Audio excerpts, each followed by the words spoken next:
Hey, First Baptist, it's Tim from my front yard again. Hope you all are doing well where you're at and hunkering down or out working in a necessary job of some sort. Miss seeing you all, but we'll connect however we can. So, wanted to just mention a few things to you in a kind of a Wednesday check-in here. First off, we had a great elders meeting last night via Zoom, kind of doing everything through Zoom, some sort of video call system. And one of the things that I was super encouraged in talking to the elders was just hearing stories of how they're connecting with neighbors. We have this just increased sense of togetherness in our neighborhoods right now, I think, and readiness to help each other, readiness to connect with each other, even talk with each other, but from a distance.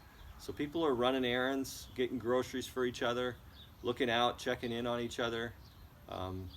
And this is a time where we, of all people, should want to and lean into being neighbors, of loving our neighbors. We're the people who Jesus has been the ultimate good neighbor, loving neighbor too. And so let's look for that. Look for opportunities to do that, to just serve, to look out for, to check in on, and then as we have opportunities to share and point to Christ with our neighbors. So really encouraged by that. Let's keep sharing stories about that. Also want to just let you know, sent out an email. I think it ended up coming yesterday morning with the video check-in. It was a disaster, kind of train wreck email with the wrong date on it, wrong video link, sent out at the wrong time, and that was all on me. We're working on it, so thanks for your patience. But if you're not getting the email, or you have needs, or you have questions, or you want to get plugged in more in some way, maybe to a community group that's meeting online, let us know. Email the office at office@kenogabaptist.org or myself at tim@kenogabaptist.org. Yeah, just reach out to us. We'd love to help you out however we can. So I want to talk for a minute today about contentment. I think it's a real issue and going to be for us and our families. I know it is in our house and in my heart. Discontentment happens when things are not the way we want them to be. And I think probably all of us would say that right now. Things are not the way that we want them to be, and we begin to be dissatisfied, begin to grumble in small ways. And that's when discontentment starts to creep up. And discontentment takes place when we have this tangle of expectations and maybe what we want, desires, things we maybe think we deserve or we're used to, real hardship, and this discontentment, this kind of bitterness, obsessing over how we want things to be, begins to grow in us. And it's easy for it to happen. I've seen it already in my heart with regards to how life is right now. So I want to just encourage us in a couple of ways. Two big things, just as we seek to fight for contentment. And this is like a daily, almost moment by moment thing, maybe for us. But first is to remember what we deserve. The gospel reminds us that we deserve to be hung on a cross. We deserve hell, right? We deserve to be punished, separated from the God we were made to know. We deserve, think of Adam and Eve, to be cast out of the garden with all of its goodness. That's us. That's what we deserve. We have a little piece of art in our dining room that says, all it says is, better than I deserve. And it's a reminder that whatever else is happening, I'm doing better than I deserve. I have far more than I should have if things were just justly given to me based on what I've done and who I am. And so I think a key to contentment is remembering, what do I deserve?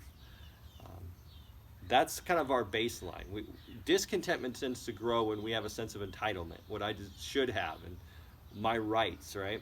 And the gospel kind of flattens that and says, no, let me tell you what you deserve. You deserve God's just wrath.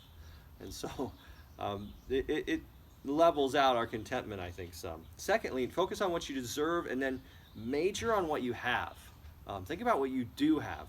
That's the gap here. What do you deserve, and what do you have? And we could go to all sorts of things right now, from family to technology to just food and life. So there's all sorts of things. But for the Christian, the one thing that is at the top of our list that is unchangeable, untouchable, is Christ himself. We have him. We can be content because of him. Other things are going to go up and down. I may be isolated. or I may be around people. I may have a job, I may not. I may have my health, or I may be sick.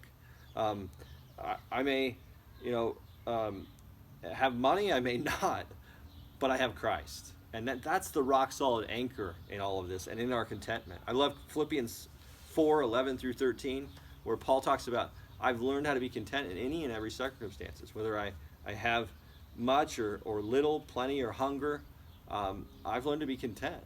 And if you look at the context there of Philippians as a whole and that passage, he has Christ. That's his anchor. That's enough for him. That satisfies him. So he could be sitting in a mess of everything else, and it could all be changing, but he has Christ. So he's content. His soul is at rest, satisfied. And then the other passage I love on contentment is Hebrews 13:5. And it's speaking of money, but you can fill in the blank with whatever. But Hebrews 13:5 says, keep your life free from the love of money and be content with what you have. For he has said, I will never leave you or forsake you. So be content with what you have, whether you have the coronavirus or not, whether you have lots of money or not, whether you have lots of people around you or not. Be content. Why? This is just command you to do. He gives you a reason, and the reason is he has said, I will never leave you or forsake you. Jesus is with you. You have him. You're his.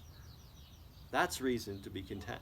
So two things to remember is just simple in this fight. Like, remember what you deserve and remember what you have. Supremely remember Jesus. And that's going to be a daily fight for a lot of us. And it's going to have to, we're going to have to take that medicine and apply it to all sorts of issues in our lives, because discontentment is going to crop up in lots of different places. So take that medicine, take that that food, that nourishment, and insert it into those places. What do I deserve, and what do I have in Christ? So hope that's helpful for you. I know that's what I'll be fighting for, and hopefully we can remind each other of through all this. So love you, First Baptist. Hope to see you soon, and have a good one.